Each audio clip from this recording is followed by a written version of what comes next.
You're listening to the podcast against Giygas.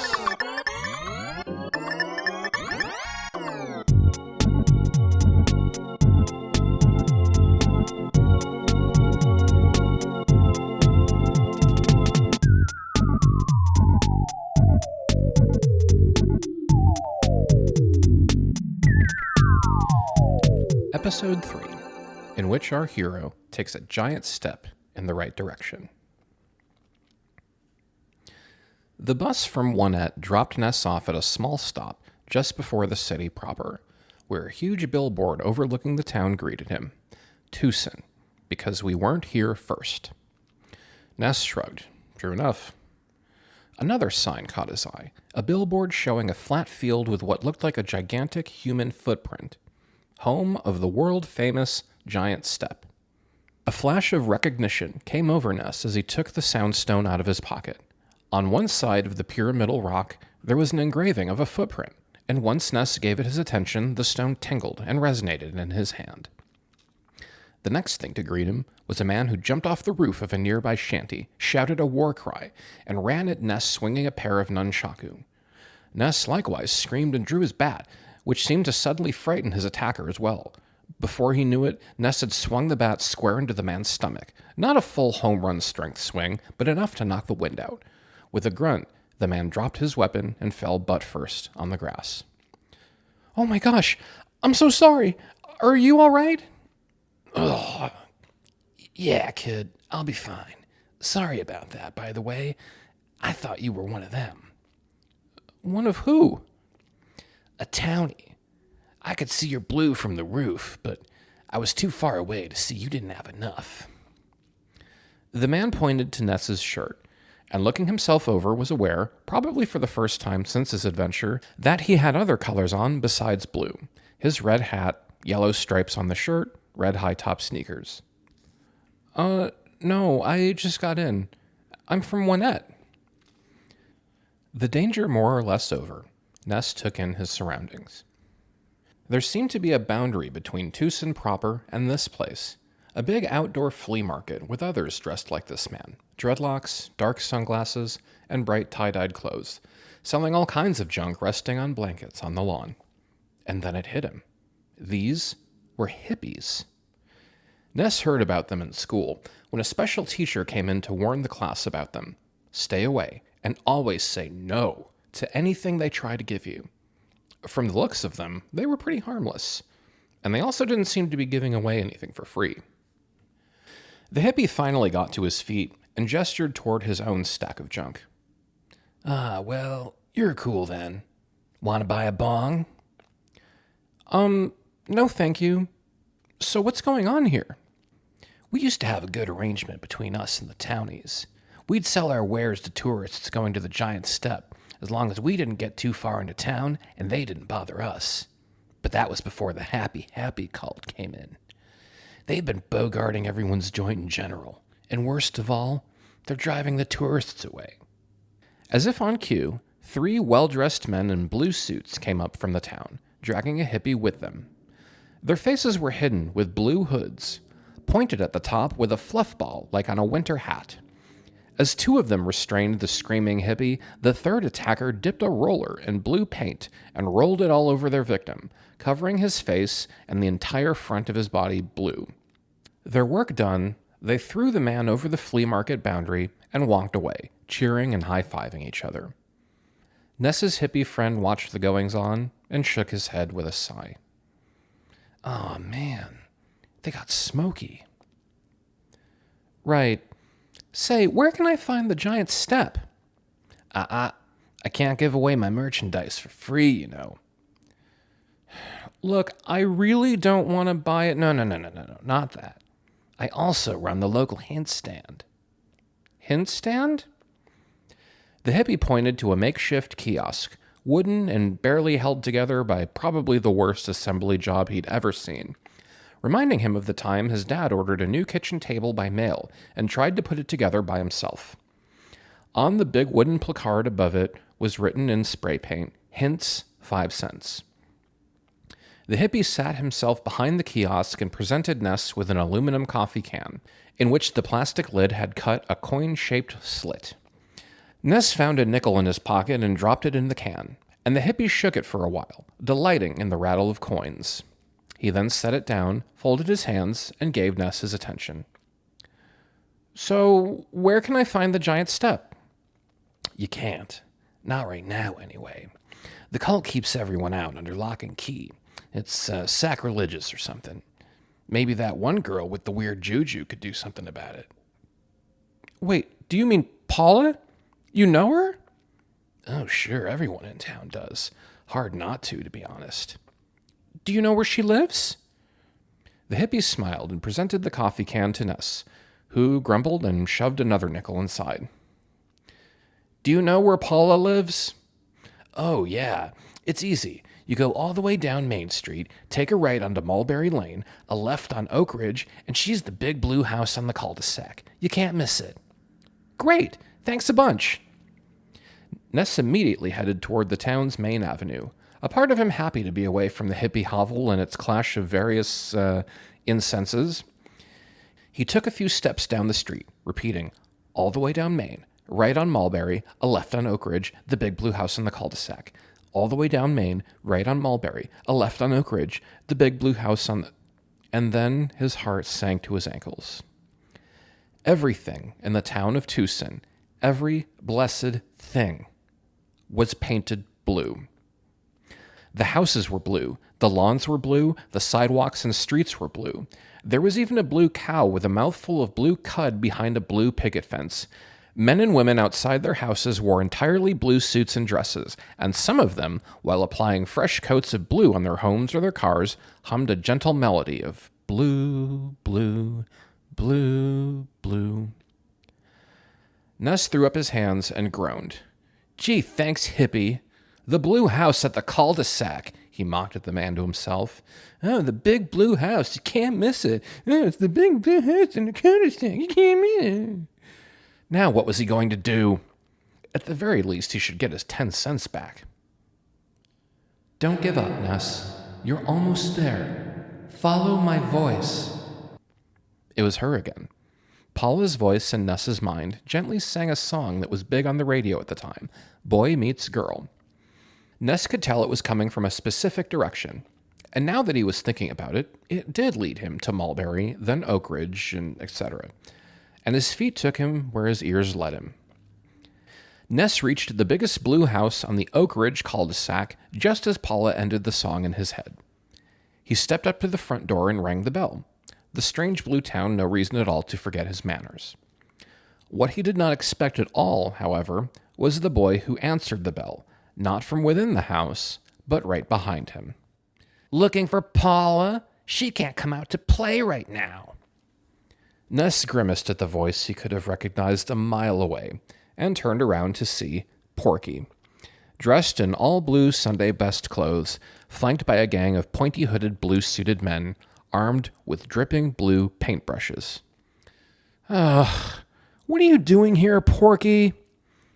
"First of all, that ignorant epithet has no power over me anymore. And second, I'm done with Onett.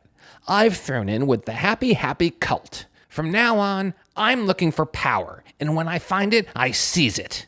And here, Blue talks." "Whatever. Where's Paula?" "In the basement, and fat lot of good she'll do you there.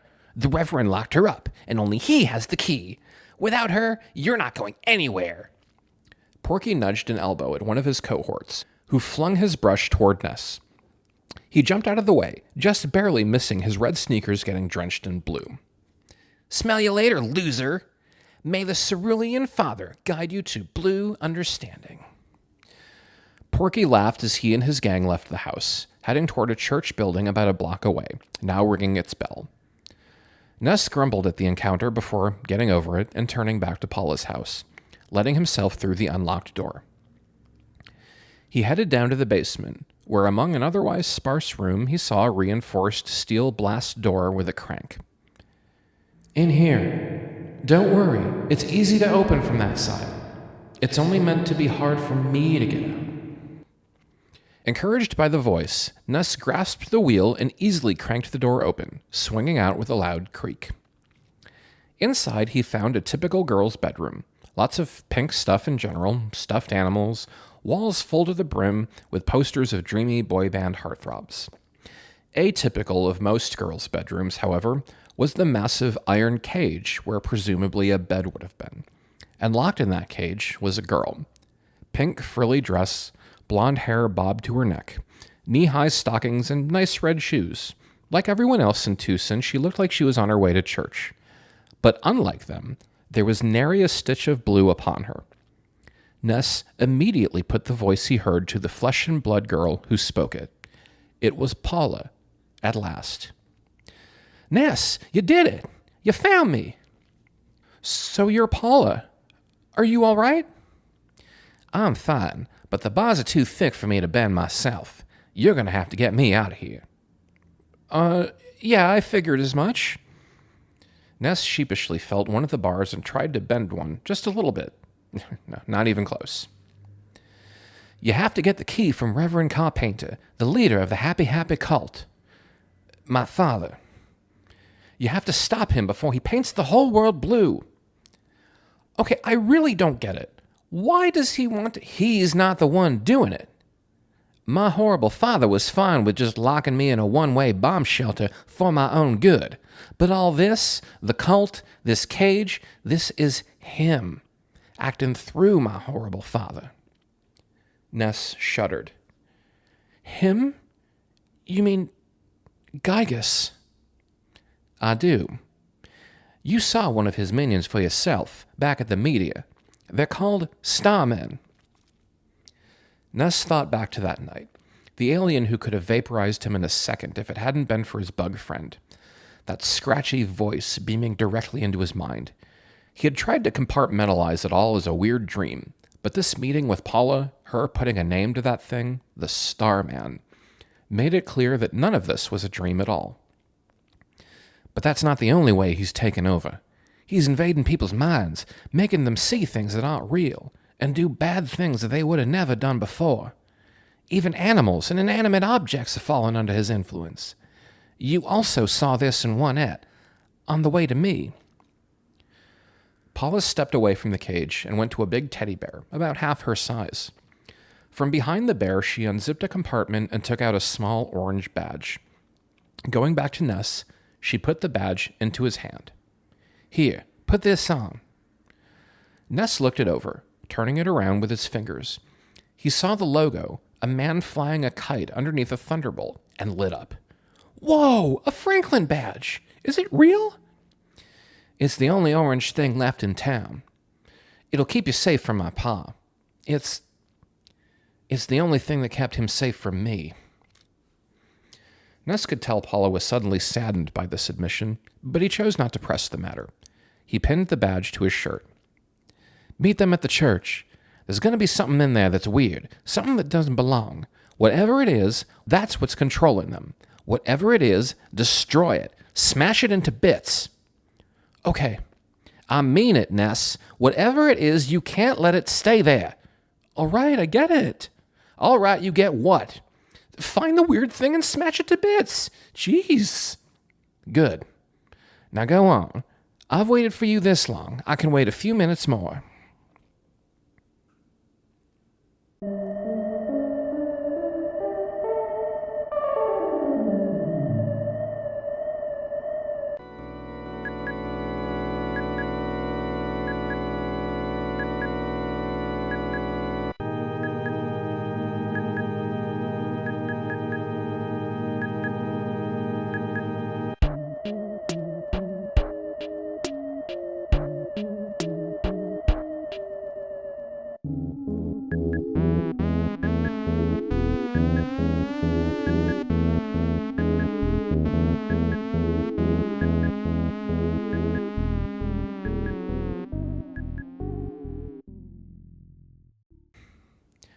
Unlike Paula's house, the big church where the cult was congregating was not hard at all to find.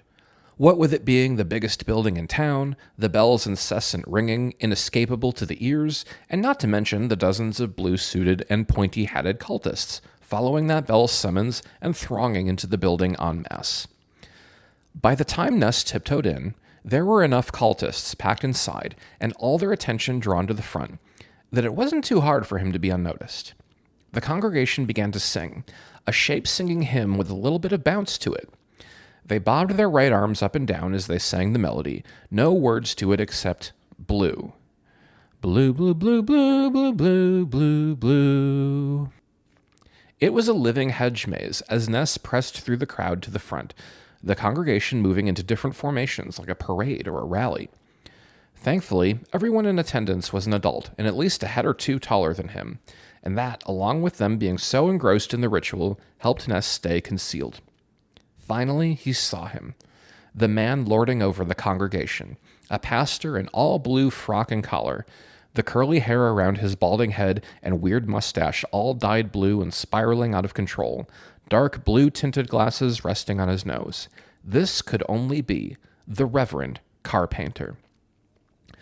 The man hushed the crowd down with his hands and began to speak. "My brothers in blueness, we are gathered here today, united in one purpose, to serve the Cerulean Father and paint the world in his image. May he guide us to blue understanding.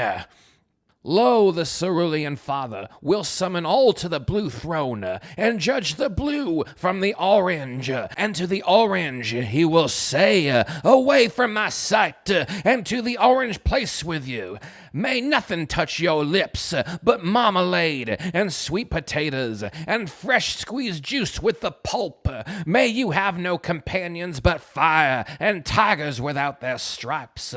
And to the blue he will say, well done, my blue and faithful servant. Come into my blue kingdom and enjoy your reward of endless deep ocean and cloudless sky, of robin's eggs and lapis lazuli, of blue morphos and gas flames right out of the oven, and the planets of Neptune and Uranus." And then Ness saw it. Paula said there would be something out of place. And it couldn't have been more that thing if it had a sign that said, this is the weird out-of-place thing that Paula was talking about. Behind the Reverend was a gilded statue, as big as a person. It looked like an Oscar statue, a man standing erect and holding a huge double-handed sword pointed down. 2 big devil horns protruded from its head, which is almost never an indication of anything ever being up to any good. The crowd was transfixed by the Reverend, who was still listing off blue things and was now on peacock feathers and raspberry-flavored lollipops. Maybe Ness could inch closer to the thing. Maybe he could... Ah! It's orange! Paint it blue! Paint it blue! Ness panicked. A part of him held out hope that someone in the crowd was noticing some other orange thing, an orange peel or a monarch butterfly, maybe. But most of him figured, correctly, that someone fingered the prominent orange badge on his shirt. The congregation was in an uproar, as many of them armed themselves with rollers and brushes while others still tried to surround Ness, who took his bat out and aimed it at the crowd, on the defensive. It was only due to the Reverend motioning for order that made the congregation finally calm down. Okay, I don't get it. You're called the Happy-Happy cult, right? But blue is a sad color, right? The Reverend smiled at Ness and descended from his pulpit, advancing toward the boy with open arms as his congregation parted to give him room. "My dear young man, no doubt you're the latest champion summoned by my wayward only child in my basement. It pains me to see a prodigal child of blue lost to the wicked ways of orange. Come to the fold, little one, and let me paint you a complementary color. I offer you a seat at my right hand with my dear daughter on the left. Together, we shall paint the world blue." The congregation let out chants of blue, blue. Ness took a good look at the man and the others in the crowd, and his fear turned into disgust.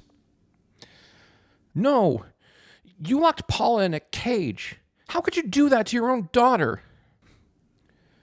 The Reverend sighed and raised a hand in the air, and in response, the statue behind him began to glow. This seemed to terrify the crowd, which did no favors either to Ness's confidence. He backed away, still holding up his bat like a cross against a crowd of vampires. Very well. Many are called, but few chosen. You chose the way of orange death. Prepare to receive my blue medicine. A lightning bolt shot out of the statue and into the Reverend's hand, who then threw the charge like a baseball at Ness. He cowered and screamed, just as the crowd around him did, as the blast careened toward him. Seconds later, he was shocked to find himself not shocked by the bolt, though a couple cultists were knocked out and on their backs from the blast. It was the Franklin badge on his shirt, so it was real. The orange standard for electricians across the country, guaranteed to keep you safe from any and all zaps and sparks or your money back. Now, it crackled with its own energy after deflecting that electric shot. Chaos washed over the church as cultists tried to tackle and dogpile onto Ness, who ran around the room and tried to head for the statue, which was blocked by cultists and also by the Reverend, whose lightning blasts bounced off Ness harmlessly and knocked back the other cultists, but also kept Ness from advancing closer to the statue. The Reverend clutched his hand toward the statue and drew in the biggest charge yet. Ness stared him down, bat at the ready, as the man launched the electric blast toward him. This time, without thinking, he treated it like an actual baseball pitch and swung as hard as he could. He connected and launched the blast back. The Reverend's own bolt blew up in his face. He staggered back before he fell, knocked out. On his way to the floor, he stumbled over the weird statue, knocking it down. The thing hit the floor with him and broke a horn off its head, its eerie yellow glow fading away at once. In that instant, everyone in the church looked over themselves, the spell broken. What in the world were they doing there? Wearing these clothes, these hoods? Why was everything blue? They swarmed out of the church, embarrassed with themselves, and left Ness with the unconscious Reverend. He frisked the man and found the key at last. Not wanting to spend a minute longer in that church, he made a beeline for the front doors when he remembered something. With a groan, he turned around and looked to the toppled statue. He drew his bat again and tiptoed toward the thing. It already had a horn broken off. How hard could it be? And then it happened. Again. That voice. The same one he heard at the meteor in Onett. It reached into his mind, scratched up against it like nails on a slate. The voice made him shiver and cringe as it spoke. Ness's hands shook as he held the bat before him. His wobbling knees could barely keep himself up. If he stayed there a moment longer, he was going to start crying. The moment he realized this, the voice in his head stopped talking to him and simply laughed. That laugh in his head was the sound of 1,000 bullies, all pointing their fingers at him.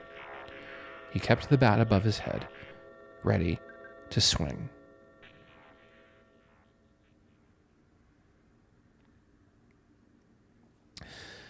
Ness returned to Paula's bedroom, key in hand. Paula sprung out of the cage, stretching her limbs and enjoying her new freedom. Ugh, I knew it was that stupid statue. Ever since those lawn hippies sold that eyesore to my pa, things have been getting really weird around here. Well, no matter. You destroyed it, right? You smashed it to bits? Yup, that's right. Smashed it to bits. Good. They immediately left the house, not before Paula took with her a certain cast-iron frying pan, which she swung a couple times as if trying out a sword, and her big teddy bear, which, unless Ness was imagining things, was actually walking behind her. Outside, the de-bluification of Twoson was well underway. Grass was green again, streets were black with yellow lines, houses and picket fences were white, people wore their normal colored Sunday best, the men black and brown, ladies pastel pink and lavender. Even the cow was normal white fur and black splotches. The only thing that was still all blue was the biggest house on the cul-de-sac, which, now Ness could see why the hippie would have said so before. Paula stopped them at the mailbox of the Grand Carpenter domicile. "Give me the badge." Ness obeyed Paula, who placed it in the mailbox and put the flag up. "All right, let's go." Without another word, she turned her back to the house and went on, at such a brisk pace that Ness needed to run to catch up. "That's it?" "That's it." "You don't want to say goodbye to your family?" "Nope."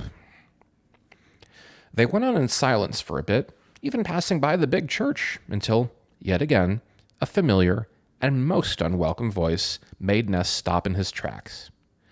"Well, well, look who's got themselves a girlfriend." Ness rolled his eyes and faced Porky, still in his blue clothes and still surrounded by the same blue-suited toadies. "Give it up, Porky. Your stupid cult is all over now." "Yeah, didn't you hear? The Reverend Carpenter is a false prophet. Blue is a superstition." One of the cultists beside Porky waved their brush at them like a drawn sword, dripping wet with fresh blue paint. "That's not true. You may have severely lessened our numbers, but we are still true believers in the cause. Isn't that right, Mr. Minch? May the Cerulean Father guide us—" Yeah, whatever. Get them! The cultist advanced toward Paula and Ness. The boy put himself in front of Paula and brandished his bat, and Paula pushed him aside. "Oh, spare me the Galahad Act. I can take care of myself." "Are you kidding? Those are adults. You're going to need more than a skillet." "No, I won't." Paula held the pan before her. A powerful energy coursed through her body, energy that Ness could feel as well.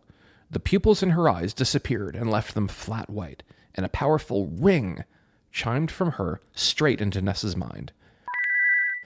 Paula let go of the pan, and it floated right in front of her face. As the cultists were taken aback by the trick, the pan launched itself forward and smacked one right against the face, knocking him on his butt to the ground at once. The other cultists screamed as the pan, with a life of its own, pummeled them one by one into unconsciousness. The underlings taken care of, there was only one miscreant left to teach a lesson to: Porky himself.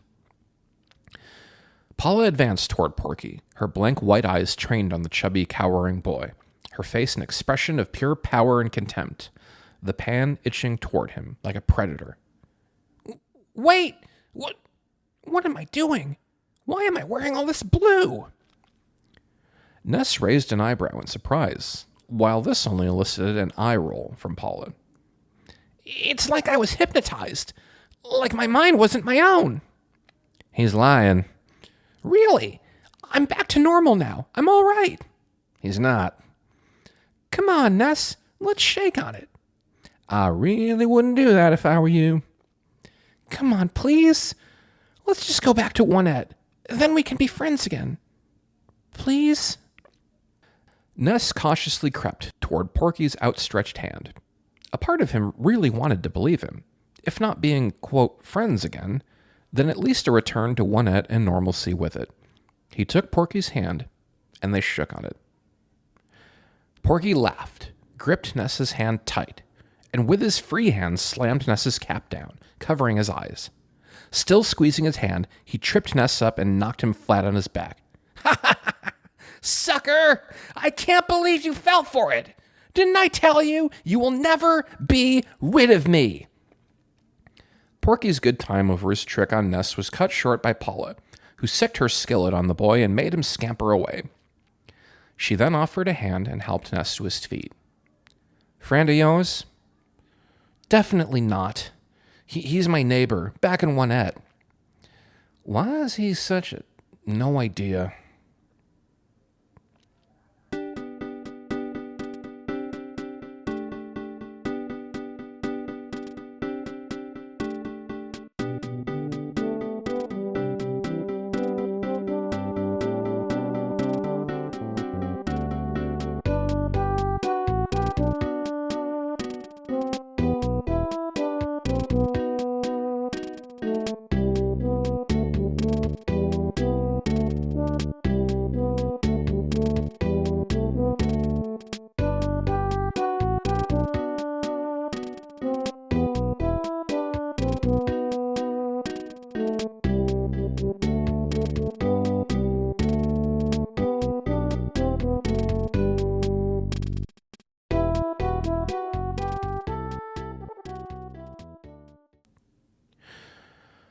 Nothing could stop the two kids from reaching the giant step now.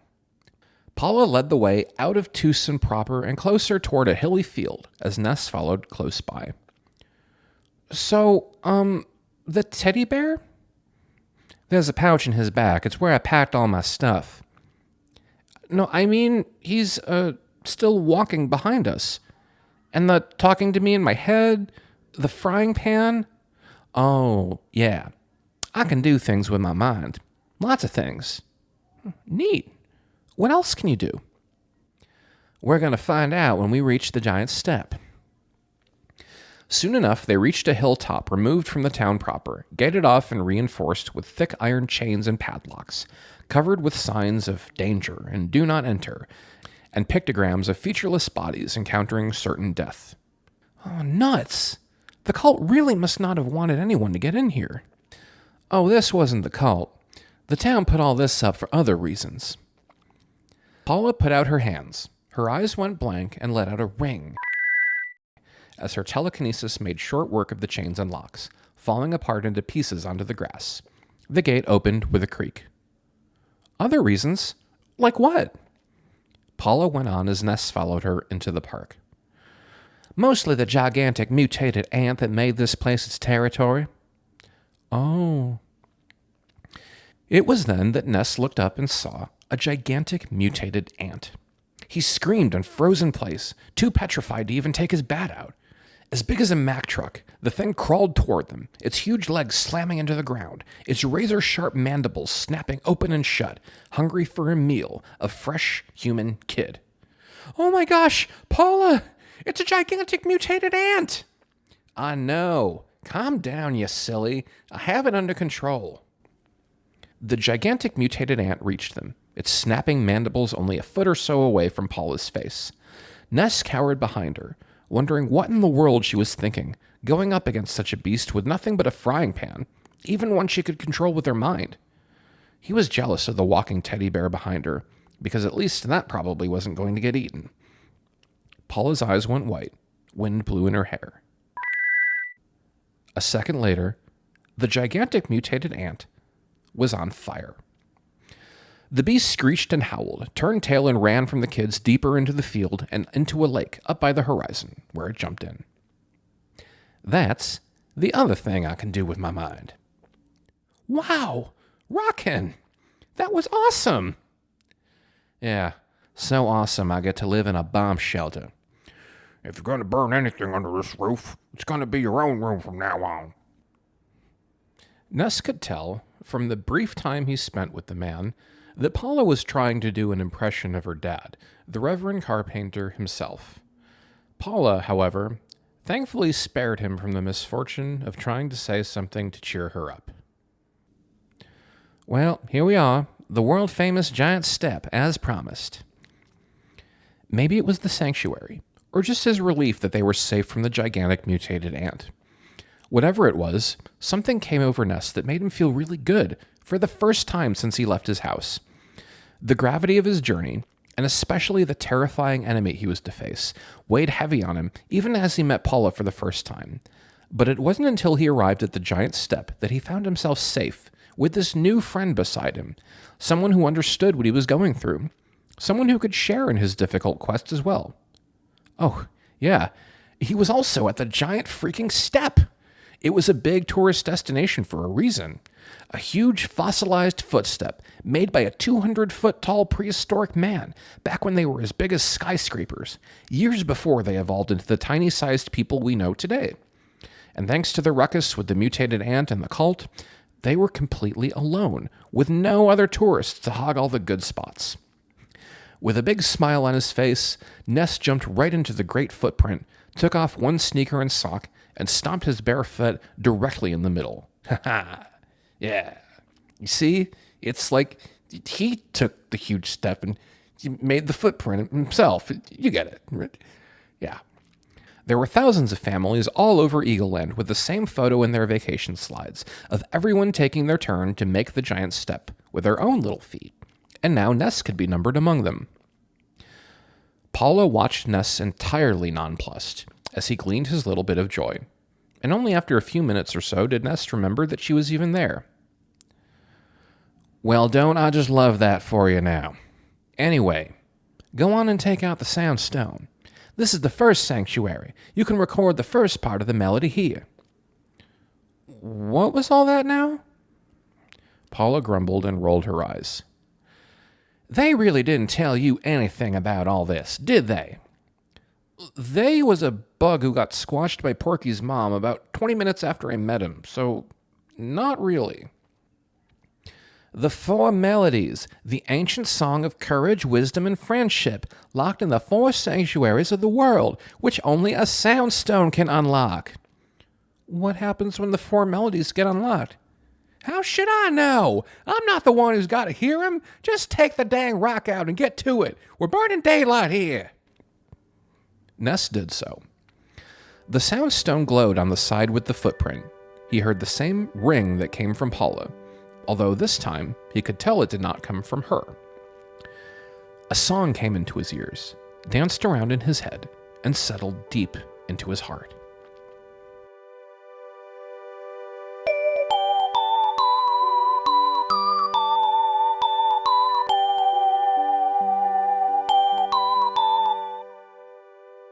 But only after 2 bars, just when it was about to get good, the melody stopped as suddenly as it started. His vision went blank, though his eyes weren't closed. When he could see again, he saw a steak on a plate. Rockin', he thought to himself. I love steak. It's my favorite thing. But it wasn't he who said this. It was a voice inside his head, reminding him. He reached for a fork and knife beside the plate before it floated away before his eyes.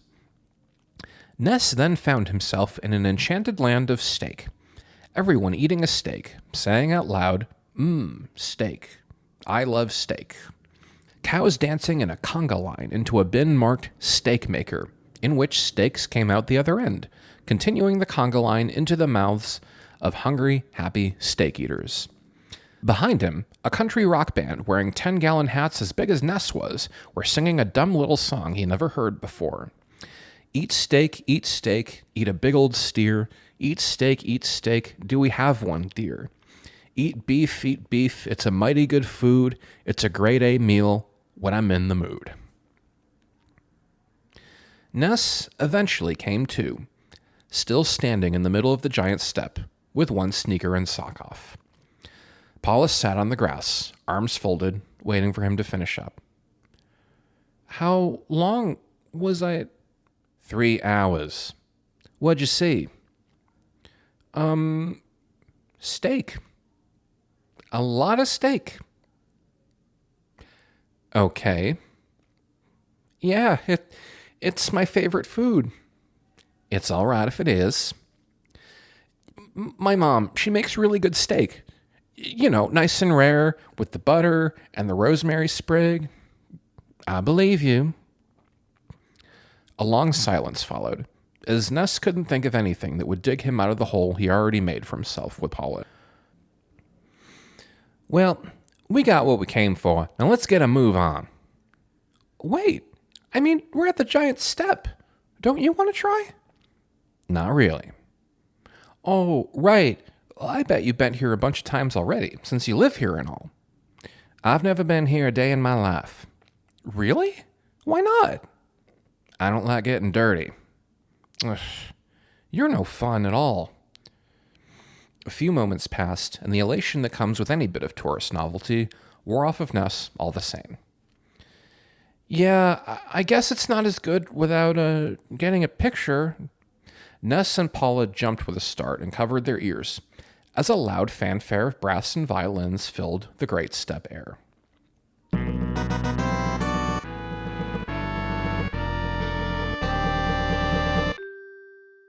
Photos taken instantaneously. I am a photographic genius, if I don't say so myself. The saying goes, ask and you shall receive. But still, Ness never in a million years expected that the same strange man who came down from the sky to take his picture outside his house would ever show up again.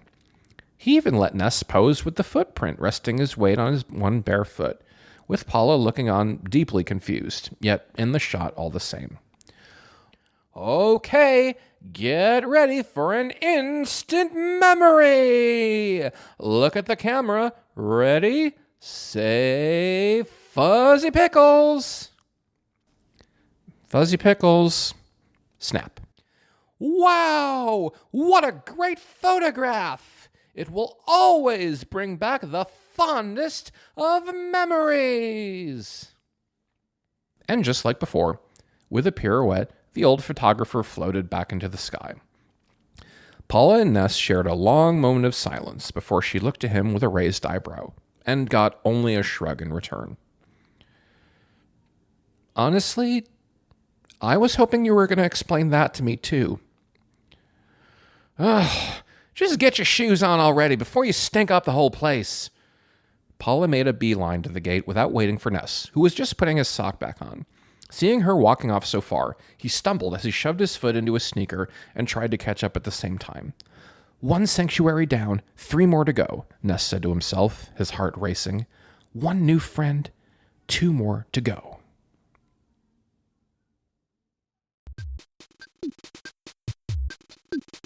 You've been listening to The Podcast Against Giygas.